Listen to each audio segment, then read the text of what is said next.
അസ്സാം വലൈക്കും dear friends. ഇന്നത്തെ നമ്മുടെ സ്പെഷ്യൽ നിങ്ങൾ ആരും ഇതുവരെയും ട്രൈ ചെയ്ത് നോക്കിയിട്ടില്ലാത്ത ഒരു അടിപൊളി വെറൈറ്റി റെസിപ്പിയാണ്. നമ്മുടെ ഈ വീഡിയോ കണ്ടുകൊണ്ടിരിക്കുന്ന സമയത്ത് നിങ്ങൾക്ക് ഇഷ്ടപ്പെടുകയാണെങ്കിൽ ഒന്ന് ലൈക്ക് ചെയ്തേക്കണേ. അതുപോലെ തന്നെ നമ്മുടെ ഈ ചാനൽ ആദ്യമായിട്ട് കാണുന്നവരും ഇതുവരെയും സബ്സ്ക്രൈബ് ചെയ്യാത്തവരും പ്ലീസ് ഒന്ന് സബ്സ്ക്രൈബ് ചെയ്തേക്കണേ. ഞാനിടുന്ന വീഡിയോസ് ഉടനടി കിട്ടുന്നതിനായി സബ്സ്ക്രൈബ് ബട്ടന്റെ തൊട്ടടുത്ത് കാണുന്ന ബെല്ലൈക്കൺ കൂടി ക്ലിക്ക് ചെയ്തിട്ട് ഓൾ എന്ന ഓപ്ഷൻ എനേബിൾ ചെയ്യാനും മറക്കല്ലേ. ആദ്യം തന്നെ ഇതിനായിട്ട് ഒരു ബൗളിലേക്ക് 250 ml കപ്പിന് 1.5 കപ്പ് അരിപ്പൊടി ഇട്ട് കൊടുക്കുക. ഞാനിപ്പോൾ എടുത്തിട്ടുള്ള അരിപ്പൊടി പച്ചരിപ്പൊടിയാണ്, വറുത്ത പച്ചരിപ്പൊടിയാണ് എടുത്തിട്ടുള്ളത്. ഒട്ടും തരിയൊന്നുമില്ലാത്ത അപ്പം, ഇടിയപ്പം, പത്തിരിക്കൊക്കെ എടുക്കുന്ന വറുത്ത പച്ചരിപ്പൊടിയാണ് വേണ്ടത്. ഇനി ഇതിലേക്ക് 1/2 കപ്പ് മൈദ കൂടി ഇട്ട് കൊടുക്കാം. 250 ml കപ്പിന് 1/2 കപ്പ് മൈദ കൂടി ഇട്ട് കൊടുക്കാം. മൈദയ്ക്ക് പകരം നിങ്ങൾക്ക് വേണമെന്നുണ്ടെങ്കിൽ ഗോതമ്പ് പൊടിയും എടുക്കാവുന്നതാണ്. ഇനി ഇതിലേക്ക് 2 നുള്ളു ഉപ്പും കൂടി ഇട്ട് കൊടുക്കും. കൂടി പോകരുത്, 2 നുള്ളു ഉപ്പിട്ട് കൊടുത്താൽ മതി. ഇനി എല്ലാം ഒന്ന് മിക്സ് ചെയ്തെടുക്കാം. ഇനി ശർക്കര പാനി തയ്യാറാക്കുന്നതിന് വേണ്ടിയിട്ട് ഒരു പാനിലേക്ക് 1.25 കപ്പ് ശർക്കര ഇട്ട് കൊടുക്കാം. നമ്മൾ ഏത് കപ്പിലാണോ മാവ് അളന്നെടുത്തിട്ടുള്ളത് ആ കപ്പിന്റെ അളവിൽ തന്നെയാണ് ശർക്കരയും അളന്നെടുക്കേണ്ടത്. ഞാനിപ്പോൾ 250 ml കപ്പിന് 1.25 കപ്പ് ശർക്കരയാണ് എടുത്തിട്ടുള്ളത്. അപ്പോൾ ഈ അളവ് കപ്പ് ഇല്ലാന്നുണ്ടെങ്കിൽ നമ്മൾ വീട്ടിൽ ചായയൊക്കെ കുടിക്കുന്ന ഗ്ലാസ് ഉണ്ടല്ലോ, ആ ഗ്ലാസ്സിന് തന്നെ എല്ലാം അളന്നെടുക്കാൻ ശ്രദ്ധിക്കുക. അപ്പോൾ ഇത് അത്യാവശ്യം നോർമൽ മധുരമാണ്. നല്ല മധുരമൊക്കെ വേണമെന്നുണ്ടെങ്കിൽ 1.5 കപ്പ് ശർക്കര എടുക്കുക. ഇനി ഇതിലേക്ക് ആവശ്യത്തിനുള്ള വെള്ളം ഒഴിച്ചു കൊടുക്കാം. ഞാനിപ്പോൾ 1.25 കപ്പ് ശർക്കരയ്ക്ക് 1.5 കപ്പ് വെള്ളമാണ് ഒഴിച്ചു കൊടുക്കുന്നത്. ഇനി flame medium to high flame വെച്ച് കൊടുക്കാം. നമ്മൾ ശർക്കര പൊടിച്ചാണ് എടുത്തിട്ടുള്ളത്. പൊടിച്ച ശർക്കരയാണ് 1.25 കപ്പ് ശർക്കര എടുത്തിട്ടുള്ളത്. പെട്ടെന്ന് തന്നെ നമുക്കിത് ഉരുക്കി കിട്ടും. നമ്മൾ പൊടിച്ചല്ലേ ശർക്കര എടുത്തിട്ടുള്ളത്. ഒന്ന് ഇളക്കി കൊടുക്കാം. ഇതെല്ലാം ഒന്ന് തിളച്ച് ഒന്ന് ഉരുകി വരട്ടെ. ഇപ്പൊ ശർക്കര പാനിയെല്ലാം ഇതാ തിളച്ചിട്ടുണ്ട്. ഉരുകി ഒരു നൂൽ പാവൊന്നും ആവേണ്ട ആവശ്യമില്ല, എല്ലാം ഒന്ന് തിളച്ച് വന്നാൽ മതിയാകും. ഇനി നമുക്ക് ഫ്ലെയിം ഓഫ് ആക്കാം. ഇനി ഈ ശർക്കര പാനി ആ ചൂടോടുകൂടി തന്നെ നമ്മൾ മിക്സ് ചെയ്ത് വെച്ചിരിക്കുന്ന മാവിലേക്ക് ഒഴിച്ചു കൊടുക്കാം. കല്ലും മണ്ണും പൊടി ഉണ്ടെന്നുണ്ടെങ്കിൽ അരിച്ചിട്ട് വേണം ഒഴിച്ചു കൊടുക്കാനായിട്ട്. ഞാൻ എടുത്ത ശർക്കരയിൽ കല്ലും മണ്ണും പൊടി അഴുക്കൊന്നുമില്ല, അതുകൊണ്ട് നേരിട്ടങ്ങ് ഒഴിച്ചു കൊടുക്കുകയാണേ. കട്ടകളൊന്നുമില്ലാതെ ഒന്ന് മിക്സ് ചെയ്ത് യോജിപ്പിച്ചെടുക്കാം. ഇപ്പൊ നമ്മൾ മാവെല്ലാം മിക്സ് ചെയ്ത് യോജിപ്പിച്ചെടുത്തിട്ടുണ്ട്. ചൂട് ശർക്കരപ്പാനി ഒഴിച്ചൊന്നും വെച്ചിട്ട് മാവ് വെന്ത് കട്ടയൊന്നും പോവില്ല. പെട്ടെന്ന് തന്നെ അത് മിക്സ് ചെയ്തെടുത്താൽ മതിയാകും. അപ്പൊ കുറച്ച് കട്ടിക്കാണ് മാവിരിക്കുന്നത്. ഇനി ഇതിലേക്ക് സാധാരണ പച്ചവെള്ളം കുറച്ച് വീതം ഒഴിച്ചൊഴിച്ച് മാവ് മിക്സ് ചെയ്തെടുക്കാം. ഞാനിപ്പോൾ 3/4 കപ്പ് വെള്ളം എടുത്തിട്ടുണ്ട്. ആദ്യം ഒരു 1/4 കപ്പ് ഒഴിച്ച് മിക്സ് ചെയ്യാം. കുറച്ച് വെള്ളം ഒഴിച്ച് മിക്സ് ചെയ്തെടുക്കാം. നമ്മളെടുത്ത ഓരോ വറുത്ത അരിപ്പൊടിക്കും വെള്ളത്തിന്റെ അളവ് വ്യത്യാസം ഉണ്ടാവും. അപ്പോൾ അതിനനുസരിച്ച് വേണം വെള്ളം ഒഴിച്ചു കൊടുക്കാനായിട്ട്. അപ്പോൾ ഇതാ മിക്സ് ചെയ്ത് യോജിപ്പിച്ചെടുത്തിട്ടുണ്ട്. വീണ്ടും ഒരു 1/4 കപ്പ് വെള്ളം ഒഴിച്ചു കൊടുക്കുകയാണ്. നന്നായിട്ടൊന്ന് മിക്സ് ചെയ്യാം. അപ്പോൾ നല്ലോണം മിക്സ് ചെയ്ത് യോജിപ്പിച്ചെടുത്തിട്ടുണ്ട്. ഈ ഒരു രീതിക്ക് വേണം നമ്മുടെ ബാറ്റർ റെഡിയാക്കി എടുക്കാൻ. ഒരുപാടങ്ങ് കട്ടിയാവാനും പാടില്ല, ഒരുപാടങ്ങ് ലൂസായി പോവാനും പാടില്ല. എനിക്കിപ്പോൾ 1/2 കപ്പ് വെള്ളത്തിൻ്റെ ആവശ്യമേ വന്നിട്ടുള്ളൂ. ഇനി ഒരു മിക്സിയിലെ ചെറിയ ജാറിലേക്ക് 2 ടേബിൾ സ്പൂൺ പഞ്ചസാര ഇട്ട് കൊടുക്കുക. ഇപ്പോൾ 2 ടേബിൾ സ്പൂൺ പഞ്ചസാര ഇട്ട് കൊടുത്തിട്ടുണ്ട്. ഇനി ഇതിലേക്ക് ഒരു 1/2 ടീസ്പൂൺ ചെറിയ ജീരകം ഇട്ട് കൊടുക്കാം. ചെറിയ ജീരകത്തിന്റെ ടേസ്റ്റ് ഇഷ്ടമാണെന്നുണ്ടെങ്കിൽ 1/2 ടീസ്പൂൺ ഇട്ട് കൊടുക്കുക. ടേസ്റ്റ് ഇഷ്ടമല്ലാന്നുണ്ടെങ്കിൽ ഒരു 1/4 ടീസ്പൂണെങ്കിലും ഇട്ട് കൊടുക്കുക. ഇനി ഇതിലേക്ക് 4 ഏലക്ക അതിന്റെ തൊണ്ടൊക്കെ മാറ്റിയിട്ട് എടുത്തിട്ടുള്ളതാണ്, ഇതും കൂടി ഇട്ട് കൊടുക്കുക. നമ്മളിതിലേക്ക് ചെറിയ ജീരകത്തിന്റെ പൊടിയാണ് ചേർക്കുന്നതെങ്കിൽ 1/4 ടീസ്പൂൺ ചെറിയ ജീരകത്തിന്റെ പൊടി എടുക്കുക. അതുപോലെ തന്നെ ഏലക്ക പൊടിയാണെന്നുണ്ടെങ്കിൽ പഞ്ചസാരയും കൂട്ടി ചേർത്ത് പൊടിച്ച ഏലക്ക പൊടിയാണെന്നുണ്ടെങ്കിൽ 1 ടീസ്പൂൺ എടുക്കുക. സാധാരണ നമ്മൾ ഏലക്ക മാത്രമായിട്ട് പൊടിച്ചെടുത്ത ഏലക്ക പൊടിയാണെന്നുണ്ടെങ്കിൽ ഒരു 1/4 ടീസ്പൂൺ എടുക്കുക. ഏലക്ക ആണെന്നുണ്ടെങ്കിൽ ഇങ്ങനെ പൊടിച്ചെടുക്കാം. ഇനി നല്ലോണം ഒന്ന് പൊടിച്ചെടുക്കാം. ഇപ്പൊ ഇത് നന്നായിട്ട് പൊടിച്ചെടുത്തിട്ടുണ്ട്. നമ്മളിതിൽ പഞ്ചസാര ചേർത്ത് പൊടിച്ചതുകൊണ്ട് നല്ലോണം തന്നെ പൊടിഞ്ഞ് കിട്ടിയിട്ടുണ്ട്.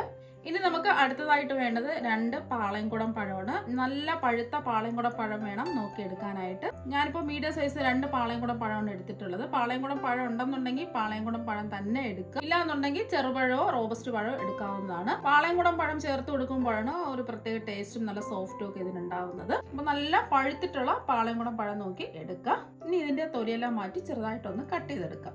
ഇനി നമ്മൾ ചെറുതായിട്ട് കട്ട് ചെയ്തെടുത്ത പഴം ഏലക്കയും ചെറിയ ജീരകവും പൊടിച്ചെടുത്ത മിക്സില് ഇതിലേക്ക് അങ്ങ് ഇട്ട് കൊടുക്കാം. നമ്മൾ റോബസ്റ്റ പഴമൊക്കെ എടുക്കുകയാണെന്നുണ്ടെങ്കിൽ ചെറിയ റോബസ്റ്റ ആണെങ്കിൽ ഒരെണ്ണം എടുക്കുക. അത്യാവശ്യം വലിപ്പമുള്ള റോബസ്റ്റ പഴമൊക്കെ ആണെന്നുണ്ടെങ്കിൽ പകുതി എടുത്താൽ മതിയാകും. അപ്പോൾ നല്ല വലിപ്പമുള്ള പാളയംകുടം പഴമാണെന്നുണ്ടെങ്കിൽ ഒരെണ്ണം എടുക്കുക. അപ്പോൾ ഞാൻ മീഡിയം സൈസ് ആയതുകൊണ്ടാണ് 2 എണ്ണം എടുത്തിട്ടുള്ളത്. ഇനി ഇതിൽ വെള്ളം ഒന്നും ഒഴിക്കാതെ നല്ല പേസ്റ്റ് പരുവത്തിന് കട്ടകളൊന്നും ഇല്ലാതെ ഒന്ന് അടിച്ചെടുക്കാം. അപ്പോൾ പഴം നന്നായിട്ട് അടിച്ചെടുത്തിട്ടുണ്ട്. ഇനി നമ്മൾ പഴം അടിച്ചെടുത്തത് നമ്മൾ മിക്സ് ചെയ്ത ബാറ്ററിലേക്ക് ഒഴിച്ചു കൊടുക്കാം. ഇനി ഇതൊന്ന് മിക്സ് ചെയ്ത് യോജിപ്പിച്ചെടുക്കാം. ഈ മാവ് റെസ്റ്റ് ചെയ്യാൻ വെക്കേണ്ട ആവശ്യമൊന്നുമില്ല, പെട്ടെന്ന് തന്നെ നമുക്ക് തയ്യാറാക്കി എടുക്കാം. വീട്ടിൽ ഗസ്റ്റ് ഒക്കെ വരികയാണെന്നുണ്ടെങ്കിൽ പെട്ടെന്ന് റെഡിയാക്കി എടുക്കാൻ പറ്റുന്ന ഒരു പലഹാരമാണ്. ഇപ്പം അതെല്ലാം യോജിപ്പിച്ച് മിക്സ് ചെയ്ത് എടുത്തിട്ടുണ്ട്. മാവ് റെസ്റ്റ് ചെയ്യാൻ വെക്കാത്തത് കൊണ്ട് തന്നെ ഇതിലേക്ക് 1/4 ടീസ്പൂൺ ബേക്കിംഗ് സോഡ ചേർത്ത് കൊടുക്കാം. സോഡാപ്പൊടിയാണ്, 1/4 ടീസ്പൂൺ ചേർത്ത് കൊടുത്താൽ മതിയാകും. നമ്മളിത് മാവൊന്നും റെസ്റ്റ് ചെയ്യാൻ വെക്കുന്നില്ല, പെട്ടെന്നല്ലേ തയ്യാറാക്കി എടുക്കുന്നത്, അതുകൊണ്ടാണ്.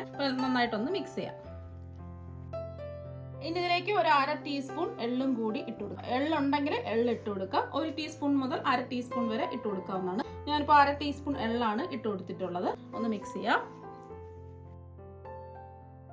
ഇനി ഇതിലേക്ക് നമ്മൾ ചേർത്ത് കൊടുക്കുന്നത് തേങ്ങാക്കൊത്താണ്. ഞാനിപ്പോൾ ഒരു 1/4 കപ്പ് തേങ്ങാക്കൊത്താണ് എടുത്തിട്ടുള്ളത്. അപ്പോൾ നിങ്ങൾക്ക് തേങ്ങ ചിരകിയത് വേണമെങ്കിൽ ഒരു 1/4 കപ്പ് ഇട്ട് കൊടുക്കാവുന്നതാണ്. നിങ്ങൾക്ക് നെയ്യിൽ വേണമെന്നുണ്ടെങ്കിൽ ഇതൊന്ന് വറുത്തെടുത്ത് ഇട്ട് കൊടുക്കാം. ഒരു ഗോൾഡൻ നിറം ആകുന്നത് വരെ ഒന്ന് വറുത്തെടുത്ത് ഇട്ട് കൊടുക്കാവുന്നതാണ്. 1 ടേബിൾ സ്പൂൺ നെയ്യ് ഒഴിച്ചിട്ട് ഇത് നല്ലതുപോലെ ഒന്ന് വറുത്ത് വേണമെങ്കിലും ഇതിലിട്ട് കൊടുക്കാം. ഞാനിപ്പോൾ നേരിട്ടാണ് ഇട്ട് കൊടുത്തിട്ടുള്ളത്, നെയ്യൊന്നും ചേർത്തിട്ടില്ല. അപ്പോൾ ഇങ്ങനെ ചേർത്ത് കൊടുക്കുമ്പോൾ ഇടയ്ക്കിടയ്ക്ക് കഴിക്കാൻ നല്ല ടേസ്റ്റ് ആയിരിക്കും. കൊപ്ര നിങ്ങളുടെ കയ്യിൽ ഉണ്ടെന്നുണ്ടെങ്കിൽ കൊപ്ര ഇതുപോലെ ചെറുതായിട്ട് കട്ട് ചെയ്ത് ഒരു 1/4 കപ്പ് ഇട്ട് കൊടുക്കാവുന്നതാണ്. ഞാനിപ്പോൾ നല്ല മുറ്റിയ തേങ്ങയാണ് ഒരു 1/4 കപ്പ് ചെറുതായിട്ട് കട്ട് ചെയ്ത് ഇതിലേക്ക് ഇട്ട് കൊടുത്തിട്ടുള്ളത്. അപ്പോൾ കട്ട് ചെയ്യാനൊക്കെ ബുദ്ധിമുട്ടുള്ളവർക്ക് തേങ്ങ ചിരകിയത് വേണമെങ്കിലും 1/4 കപ്പ് ഇട്ട് കൊടുക്കാവുന്നതാണ്. നെയ്യിൽ വേണമെന്നുണ്ടെങ്കിൽ നിങ്ങൾക്ക് വറുത്തെടുത്ത് ഇതിലേക്ക് ഇട്ട് കൊടുക്കാം. ഞാനിപ്പോൾ ഹെൽത്തി ആയിട്ട് ചെയ്യുന്നത് കൊണ്ട് ഞാൻ നെയ്യിലൊന്നും വറക്കുന്നില്ല, നേരിട്ട് ഇതിലിട്ട് കൊടുത്ത് അതൊന്ന് മിക്സ് ചെയ്തെടുത്തിട്ടുണ്ട്. ഇപ്പം നമ്മുടെ ബാറ്റർ ഇതവിടെ റെഡി ആയിട്ടുണ്ട്. ഇനി ഇത് റെസ്റ്റ് ചെയ്യാൻ വെക്കേണ്ട ആവശ്യമൊന്നുമില്ല. ഇപ്പം ഞാൻ ഉണ്ണിയപ്പത്തിൻ്റെ ഒരു കടായി ഇതായി എടുത്തിട്ടുണ്ട്. ഇതിലേക്ക് കുറച്ച് നെയ്യൊന്ന് ബ്രഷ് ചെയ്ത് കൊടുക്കുക. ഇപ്പം വെളിച്ചെണ്ണയൊന്നും ചേർക്കുന്നില്ല, ഒരു ഓയിലും ചേർക്കുന്നില്ല. കുറച്ച് നെയ്യൊന്ന് എല്ലാ കുഴികളിലും ബ്രഷ് ചെയ്ത് കൊടുക്കുന്നത് മാത്രമേ ഉള്ളൂ. ചെറിയ രീതിയിൽ എല്ലാ കുഴികളിലും ഒന്ന് ബ്രഷ് ചെയ്ത് കൊടുക്കുക. സാധാരണ ഉണ്ണിയപ്പം തയ്യാറാക്കുന്നത് പോലെ എണ്ണയൊന്നും ഒഴിച്ചല്ല ഇത് തയ്യാറാക്കി എടുക്കുന്നത്. നല്ലവണ്ണം കടായി ചൂടായതിനു ശേഷം ഫ്ലെയിം കുറച്ച് വെച്ച് കൊടുക്കുക. എന്നിട്ട് ഇതിൻ്റെ 1/4 ഭാഗത്തോളം ബാറ്റർ ഒഴിച്ചു കൊടുക്കുക.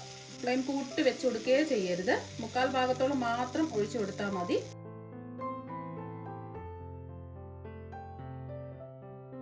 മൂടി വെച്ച് കൊടുക്കാം. ഫ്ലെയിം കുറച്ച് തന്നെ വെച്ച് കൊടുക്കാം. നല്ല ടൈറ്റ് ആയിട്ടുള്ള അടപ്പ് വെച്ച് വേണം ഇത് മൂടി വെച്ച് കൊടുക്കാനായിട്ട്. ഇതുപോലത്തെ ഹോളുള്ള അടപ്പൊക്കെ ആണെന്നുണ്ടെങ്കിൽ എന്തെങ്കിലും വെച്ച് ഒന്ന് അടച്ചു കൊടുക്കുക. ഇപ്പൊ ഞാൻ ഈ ഹോളിൽ അലുമിനിയം ഫോയിൽ വെച്ച് ഒന്ന് ഇത് അടച്ചു കൊടുക്കുന്നുണ്ട്. ഒട്ടും തന്നെ ചൂട് പുറത്തു പോകാൻ പാടില്ല. ഇപ്പൊ നമ്മൾ ഇത് മൂടി വെച്ച് വേവിക്കാൻ തുടങ്ങിയിട്ട് ഒരു 3 മിനിറ്റായി. ലോ ഫ്ലെയിമിലാണ് ഇത് അടച്ചു വെച്ച് വേവിച്ചെടുത്തിട്ടുള്ളത്.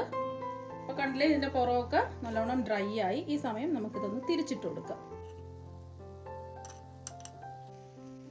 നോൺ സ്റ്റിക്കിന്റെ കടായ ആയതുകൊണ്ട് ഒട്ടും തന്നെ ഒട്ടിപ്പിടിക്കുകയൊന്നുമില്ല. ചെറുതായിട്ടൊന്ന് നമ്മൾ നെയ്യ് ബ്രഷ് ചെയ്ത് കൊടുത്തിട്ടേ ഉള്ളൂ.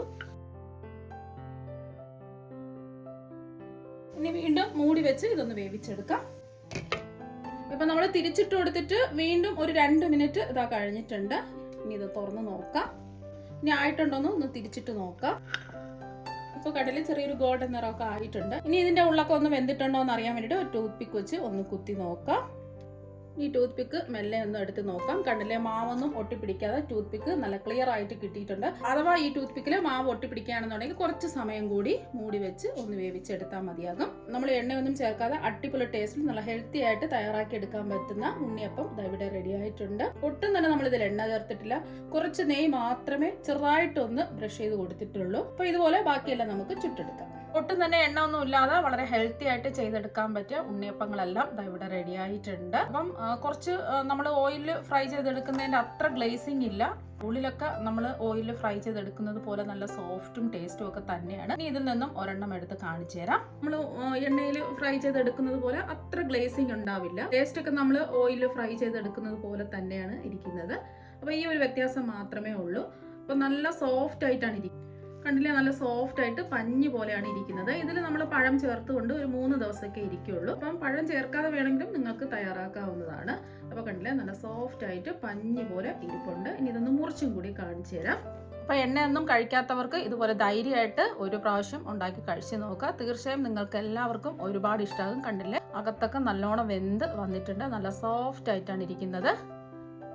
ടേസ്റ്റ് ഒക്കെ അതുപോലെ തന്നെയാണ്. അപ്പോൾ നിങ്ങൾ എല്ലാവരും ഇതുപോലെ ഒരു പ്രാവശ്യം ഒന്ന് ട്രൈ ചെയ്ത് നോക്കുക. തീർച്ചയായും നിങ്ങൾക്ക് എല്ലാവർക്കും ഒരുപാട് ഇഷ്ടമാകും. അപ്പോൾ നമുക്ക് മറ്റൊരു വെറൈറ്റി വീഡിയോ ആയിട്ട് വീണ്ടും കാണാം. താങ്ക്